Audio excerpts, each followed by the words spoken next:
बच्चों, आज हम आपको यूपी बोर्ड के हाई स्कूल और इंटरमीडिएट परीक्षा में आने वाले अलंकारों के बारे में बताएंगे।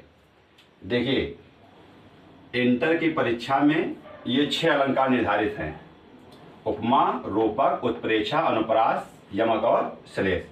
और हाई स्कूल की परीक्षा के लिए आपको केवल 3 ही अलंकार पढ़ने हैं: उपमा, रूपक और उत्प्रेक्षा।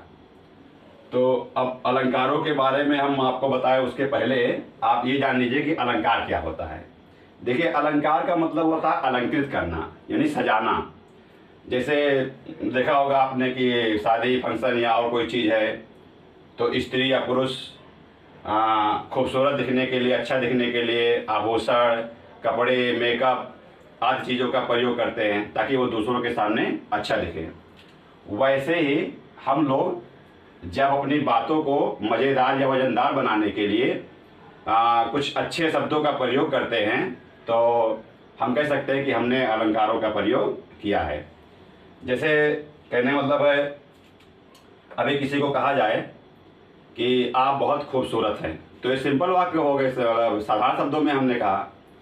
और कभी कभी क्या है, उसी को हम बढ़िया बनाने के लिए कहते हैं कि जैसे सोने जैसा तन है, चांदी जैसा मन है। तो बात वही है, लेकिन बात कहने में क्या लगने लगा, अच्छा लगने लगा। तो यहाँ पर हमने क्या प्रयोग किया, अलंकारों का प्रयोग किया। तो आइए अब अलंकारों के बारे में हम जानते हैं। तो आपको अलंकार में कुछ ज़्यादा करने की जरूरत नहीं है, आपको केवल परिभाषा और उदाहरण, यही आपको 2 चीज़ें याद रखनी है। तो पहला जो आपका अलंकार है उपमा, ये ध्यान दीजिए, उपमा, रूपक और उत्प्रेक्षा, ये तीनों अलंकार एक ही कैटेगरी के हैं। तीनों में केवल तुलना ही की जाती है। देखिए, अब तुलना कैसे है। जो पहला अलंकार है उपमा अलंकार, इसकी परिभाषा क्या है? जब 2 भिन्न व्यक्तियों या वस्तुओं की तुलना की जाए और तुलना वाला शब्द भी हो तो वहाँ क्या होता है, उपमा अलंकार होता है। ठीक है। और रूपक की परिभाषा देख लीजिए, अभी हम दोनों को बिल्कुल एक समान है समझा दे रहे हैं। जब 2 भिन्न व्यक्तियों या वस्तुओं की तुलना की जाए और तुलना वाला शब्द ना हो तो वहां रूपक अलंकार होता है। अगर आप ध्यान देंगे तो दोनों की परिभाषा सेम है, उपमा और रूपक की, केवल एक शब्द का फर्क है, इसमें ना शब्द आ गया है। तुलना वाला शब्द हो, तुलना वाला शब्द ना हो। अब दोनों में थोड़ा सा अंतर समझ लीजिए। कहने मतलब है, इसे कहा गया कि राणा प्रताप शेर की तरह बहादुर थे। तो यहाँ राणा प्रताप और शेर की तुलना की जा रही है। तो यह कौन सा अलंकार हो गया? उपमा अलंकार हो गया। क्यों? क्योंकि इसमें तुलना वाला शब्द दिया तरह। राणा प्रताप शेर की तरह बहादुर थे। लेकिन मान लो हमने कह दिया कि राणा प्रताप चित्तौड़गढ़ के शेर थे, तो क्या वो शेर थोड़े थे आदमी ही ना, लेकिन उनकी वीरता के आधार पर उनको शेर कह दिया गया। तो यहाँ पर बात डायरेक्ट कह दी गई, तुलना तब भी हो रही है लेकिन डायरेक्ट कह दी गई, तो यह क्या हो गया, रूपक हो गया। और तुलना वाला शब्द जब प्रयोग करते हैं तो क्या हो जाता है, वो उपमा अलंकार होता है। ठीक है। जैसे अब इसका उदाहरण क्या है उपमा का, हरि पद कोमल कमल से, यानी जो भगवान के चरण हैं वो किसके समान है, कमल के समान है। अब देखिए इसमें तुलना वाला शब्द दिया से, हरि पद कोमल कमल से, यानी भगवान के जो चरण है वो कमल के समान है। दूसरा क्या है, पीपर पात सरिस मन डोला, यानी पीपल का पत्ते की तरह मन क्या है, वो डोल रहा है। अब सरिस क्या है, ये तुलना वाला शब्द है कि पीपल के पत्ते के समान, यानी यहाँ मन की तुलना पीपल के पत्ते से हो रही है और तुलना वाला शब्द क्या दिया है, सरिस। यहाँ पर भगवान के चरणों की तुलना किससे हो रही है, कमल से, और तुलना वाला शब्द क्या है, से। तो तुलना वाला जब शब्द रहेगा तो वो क्या होगा, उपमा। अब रूपक का देख लीजिए, तुलना वाला शब्द ना रहे और तुलना हो तो क्या होता है, रूपक। चरण कमल बंदव हरिराई। अब देखिए यहाँ भी चरण कमल, वही तो तुलना हो रहा है कि भगवान के सूरदास जी कहते हैं कि मैं भगवान के चरण कमलों की वंदना करता हूँ, लेकिन चरण और कमल में कोई तुलना वाला शब्द नहीं है। तो कौन सा हो गया, वो रूपक अलंकार हो गया। दूसरा उदाहरण देख लीजिए, उदित उदयगिरी मंच पर रघुबर बाल पतंग। ये हाई स्कूल का धनुष बंका है, आप लोग जानते ही होंगे। यानी देखिए यहाँ पर भगवान श्री राम जी जब उस धनुष यज्ञ में आते हैं विश्वामित्र जी के साथ, लक्ष्मण जी के साथ, तो जब आकर बैठते हैं तो जिस मंच पर वो बैठते हैं उसकी तुलना किससे की गई है? उदित उदयगिरी मंच पर रघुवर बाल पतंग, यानी मंच की तुलना उदयगिरी पर्वत से की गई है। और रघुवर बाल पतंग और भगवान श्री राम की तुलना बाल सूर्य से की गई है। तो यहाँ भी तुलना की गई है लेकिन तुलना वाला शब्द नहीं है, तो ये क्या है? रूपक अलंकार। तो तुलना की जाए, तुलना वाला शब्द रहे तो वो उपमा अलंकार है, और तुलना की जाए तुलना वाला शब्द ना रहे तो क्या है? वो रूपक अलंकार है। बस ये दोनों में इतना सा अंतर है। अब तीसरा क्या है आपका? उत्प्रेक्षा अलंकार। इसमें भी तुलना की जाती है। जब दो भिन्न व्यक्तियों वस्तुओं में तुलना करने में संभावना व्यक्त की जाए तो उत्प्रेक्षा अलंकार होता है। इसमें तुलना की जाएगी लेकिन एक संभावना, कल्पना की हाँ ऐसा हो रहा है, कन्फर्म नहीं है। तो और सबसे बड़ा इसके पहचान क्या है? मनो, मानो, जनो, जानो, ये सब शब्द दिए रहते हैं।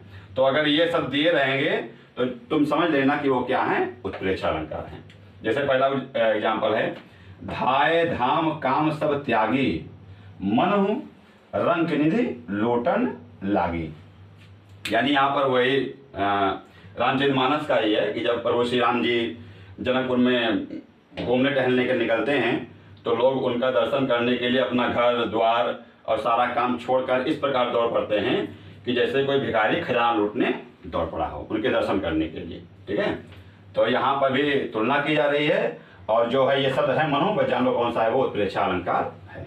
मनो रंग निधि लोटन लागी, जैसे कोई भिखारी खजाना लूटने दौड़ पड़ा हो। ठीक है, तो श्री राम जी को देखना और खजाना लूटना, इसकी तुलना की गई है। दूसरा है, सोहत ओढ़े पीत पट श्याम सलोने गात, मनो नीलमणि शैल पर आता प्रयोग प्रभात। ये बिहारी लाल जी का दोहा है, आपके कोर्स में है ही हाई स्कूल में, कि जब श्री कृष्ण जी अपने सांवले शरीर पर पीला वस्त्र धारण करते हैं तो वो ऐसा सुंदर लगता है कि जैसे मानो जैसे नीलमणि पर्वत पर सुबह की सुनहरी किरणें पड़ रही हो।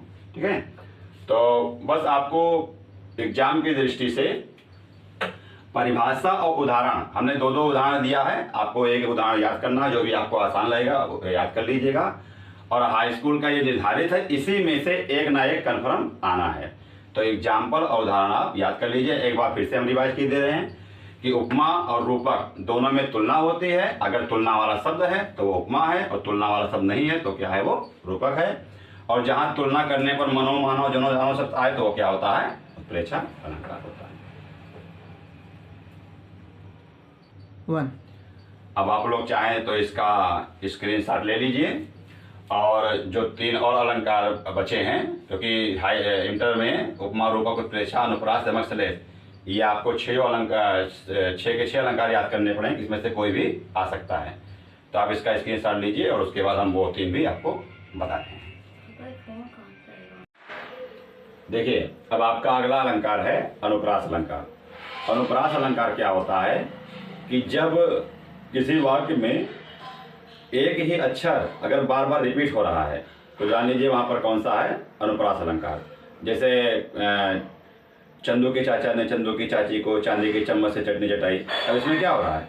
इसमें जो चा अक्षर है वो कई बार आ रहा है, तो यहाँ पर क्या हो गया? अनुप्रास अलंकार हो गया। अब इसकी परिभाषा आपको कैसे लिखने देगी? जब एक ही वर्ण 2 या 2 से अधिक बार आए तो वहाँ क्या होता है? अनुप्रास अलंकार होता है। जैसे इसका एग्जाम्पल देख लीजिए, क्या है? रघुपति राघव राजा राम। अब ये जो लिखा हुआ है वाक्य, इसमें क्या है? रा शब्द, जो रा अक्षर है वो कई बार आ रहा है, कई बार रिपीट हो रहा है, तो यहाँ पर क्या हो गया? अनुप्रास अलंकार हो गया। या दूसरा एग्जाम्पल भी देख लीजिए, चारु चंद्र की चंचल किरणें खेल रही थी जल थल में। अब यहाँ पर देखिए, जो चा अक्षर है ये कई बार शब्द में, वाक्य में आ रहा है, तो यहाँ पर क्या हो गया? अनुप्रास अलंकार। दूसरा आपका अलंकार है यमक अलंकार। यमक अलंकार क्या होता है? अगर किसी वाक्य में या किसी दोहे में, कविता में, किसी में भी अगर कोई एक शब्द 2 या 2 से अधिक बार आए और हर बार उसका अर्थ अलग अलग हो जाए, शब्द वही रहे लेकिन उसका अर्थ अलग अलग निकाला जाए, तो वो क्या हो जाता है? यमक अलंकार। जैसे इसकी जो परिभाषा होगी, जब एक ही शब्द 2 या 2 से अधिक बार आए लेकिन उनका अर्थ क्या हो? अलग अलग हो, तो वहां क्या होगा? यमक अलंकार। जैसे एग्जाम्पल देख लीजिए, इसे समझ में आपको आ जाएगा। 3 बेर खाती थी अब 3 बेर खाती है। अब ध्यान दीजिए, यहाँ पर जो बेर शब्द है वो 2 बार आ रहा है, लेकिन क्या है, इसका अर्थ अलग अलग है। 3 बेर खाती थी, भाई किसी स्त्री के बारे में बात हो रही है। अब यहाँ 1 बेर का मतलब क्या हो गया, समय, टाइम, कि 3 बार खाती थी, 3 समय खाती थी। लेकिन अब ऐसे पता नहीं कौन सी कंडीशन हो गई, गरीबी आ गई, कुछ भी हो गया, अब बीन बेर खाती है। यानी बेर क्या, एक फल भी होता है, तो अब वो बेर को बीन बीन कर उसे खाना पड़ रहा है। तो बेर शब्द 2 बार आया है, लेकिन दोनों बार इसका अर्थ क्या है, अलग अलग है। ठीक है एक ही शब्द, लेकिन दोनों बार उसका अर्थ क्या है, अलग अलग। एक बार बेर का मतलब समय है, एक बार बेर का मतलब फल है। या एक दूसरा एग्जाम्पल भी देख लीजिए, काली घटा का घमंड घटा। यहाँ भी जो घटा शब्द है वो 2 बार आया है, लेकिन दोनों बार इसका अर्थ क्या है, अलग अलग है। एक बार घटा का मतलब क्या है, बादल, और एक बार घटा का मतलब घटना है। यानी जो काली बादल है, काला बादल है, उसका घमंड क्या हो गया, घट गया। तो एक घटा का मतलब बादल और एक घटा का मतलब घटना। शब्द वही है, लेकिन अर्थ क्या है उसका अलग अलग। अब आपका जो आपके कोर्स के हिसाब से जो लास्ट वाला आपका अलंकार है वो क्या है, श्लेष अलंकार। वैसे श्लेष का अर्थ चिपकना भी होता है। ठीक है, मतलब एक ही शब्द में कई अर्थ चिपके रहे तो उसे श्लेष अलंकार कहते हैं। देखिए उसकी परिभाषा क्या होगी, जब एक शब्द एक ही बार प्रयोग हो परंतु वह 2 या 2 से अधिक अर्थ दें तो वहां श्लेष अलंकार होता है। अब यमक और श्लेष में क्या फर्क है, इसमें क्या होगा, एक शब्द 2 या 2 से अधिक बार आए, लेकिन हर बार उनका अर्थ अलग अलग होता है यमक, और एक ही शब्द एक बार आए लेकिन हर बार अलग अलग अर्थ दे तो वहां क्या होगा, श्लेष अलंकार। जैसे देखो पहला एग्जाम्पल इसका देख लीजिए, सुवर्ण को खोजत फिरत कभी व्यभिचारी चोर। अब यहाँ सुवर्ण एक बार आया है, लेकिन इसका जो अर्थ है वो अलग अलग है। अब यहाँ सुवर्ण को खोजत फिर रहे हैं, सुवर्ण को खोज रहे हैं, कवि, व्यभिचारी और चोर। यानी यहाँ जो कवि के लिए सुवर्ण का अर्थ क्या है, सुंदर शब्द, और व्यभिचारी के लिए सुंदर का अर्थ, सुवर्ण का अर्थ क्या है, सुंदर स्त्री, और चोर के लिए सुवर्ण का अर्थ क्या है, धन, सोना। तो यहाँ पर क्या हो गया, ये श्लेष अलंकार, क्योंकि एक ही शब्द का हर बार क्या है, अलग अलग, सबके लिए क्या है उसका अर्थ अलग अलग, तो क्या हो गया, श्लेष अलंकार। दूसरा एग्जाम्पल देख लीजिए, पानी गए न उबरे मोती मानुष चोर। अब यहाँ पर रहीमदास जी कहते हैं कि अगर पानी चला जाता है तो फिर उबरते नहीं हैं। अब पानी शब्द एक बार आया है, लेकिन इसका अर्थ कई निकल रहा है। मोती के लिए पानी का अर्थ क्या है, उसकी चमक, और मनुष्य के लिए उसका अर्थ, पानी का अर्थ क्या है, उसकी इज्जत। देख रहे हैं भाई, तुम्हारा पानी उतार लिया जाएगा तो वह पानी का मनुष्य के लिए क्या हो गया, उसकी इज्जत। और चून का पानी अगर उतर गया तो क्या हो गया, वो बेकार हो गया। तो पानी शब्द एक ही बार आया, लेकिन हर बार उसका अर्थ क्या है, अलग अलग है। तो यहाँ पर क्या हो गया, श्लेष अलंकार। हाई स्कूल और इंटरमीडिएट के जो छात्र हैं यूपी बोर्ड के, उनके लिए हम हिंदी और इंग्लिश सब्जेक्ट्स के ऐसे ही और वीडियोज बनाते रहेंगे। और अगर आप लोगों के मन में इन दोनों विषयों